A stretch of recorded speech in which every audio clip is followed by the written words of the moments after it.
tonight. Joining us live from Capitol Hill, Republican Senator John Thune from South Dakota, serves on the Armed Services, Commerce, and Small Business Committees. Thanks so much, Senator, for joining us. Good afternoon, Andrea. First of all, the president has said that he takes full responsibility for what happened. Ultimately said it's, that we've got a big mess and it's his job and he's in charge. The blame rests on his shoulders. Do you guys begrudge him a trip outside of Washington, going out west, and going on the Leno Show tonight? Well, the president sets his own travel schedule, but there is some serious business that needs to be attended to here in Washington, D.C., and first and foremost is fixing the economy. I think there are lots of unanswered questions about AIG, and I appreciate his willingness to say he assumes responsibility for that, but you've got a real intra-family fight among Democrats here to try and determine how this provision slipped into an economic stimulus bill here recently that allowed these bonuses to be paid between the White House and congressional Democrats. And the reason that no Republicans have any knowledge of this, because none of them were in the room. It's so much for the accountability and the transparency that the president promised during his campaign. But what we need to be focused on is getting these questions answered, and also his team needs to be focused on fixing the economy. Do you think that the approaches that some of the Democrats are taking, and there's a tax bill on the House side today to tax, I think, 90% or more of the bonuses back, there are other clawback measures that are being proposed, are those legal? Are they constitutional? Well, I think that's a really good question. I'm not sure that when you can tax somebody retroactively, or you can single out a narrow group of taxpayers like that. They're going to vote on that in the House today, but I think it's an attempt to change the subject. They don't want to answer the hard questions about how this happened. I mean, Timothy Geithner and the administration obviously had an opportunity a couple of weeks ago when they issued new TARP money, about $30 billion, to impose some conditions on the issuance of that new money.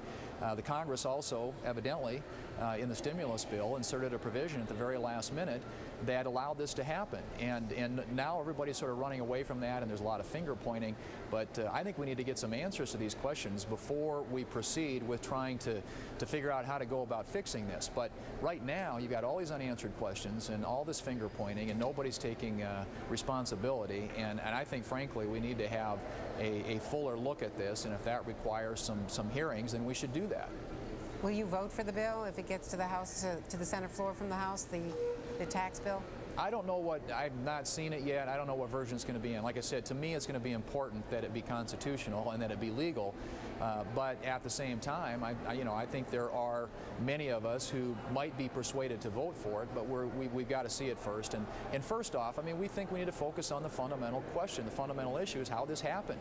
And as like I said, I think the Democrats want to sweep this under the bed and sort of wipe it away by just trying to pass this bill and move on. But there's a lot of shenanigans that went on here in that conference committee, and a lot of things I think the administration and the congressional leadership, the Democrats in the Congress, need to answer for. Let me just switch gears for a second before I let you go, Senator.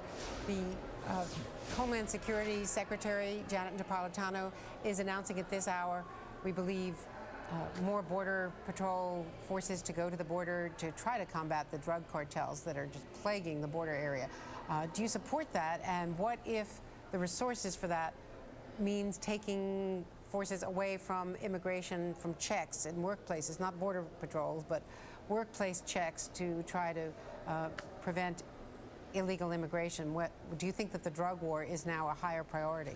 Well, I certainly think that they hopefully have the manpower and the resources to multitask over there, but the drug war is a very high priority. We've got some serious issues that have to be addressed. There's a tremendous amount of violence, a lot of people, over 6,000 people killed in Mexico this last year, and we need to work with the Mexican authorities to try and get this under control.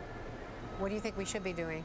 Well, I think that we are doing as many things as we can be doing by being partners with the Mexican government, but I do think that if necessary, the steps that are being taken to try and ensure that safety and security along the borders is protected is a step we ought to be taking. I think that whatever we...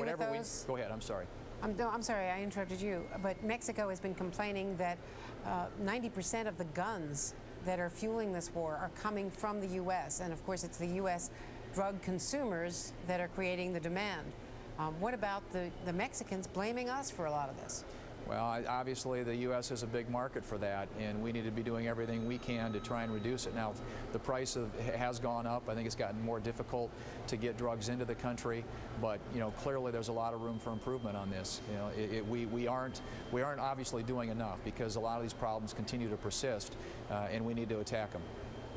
All right, Senator Thune, thanks so much for joining us today. Thanks, Andrea.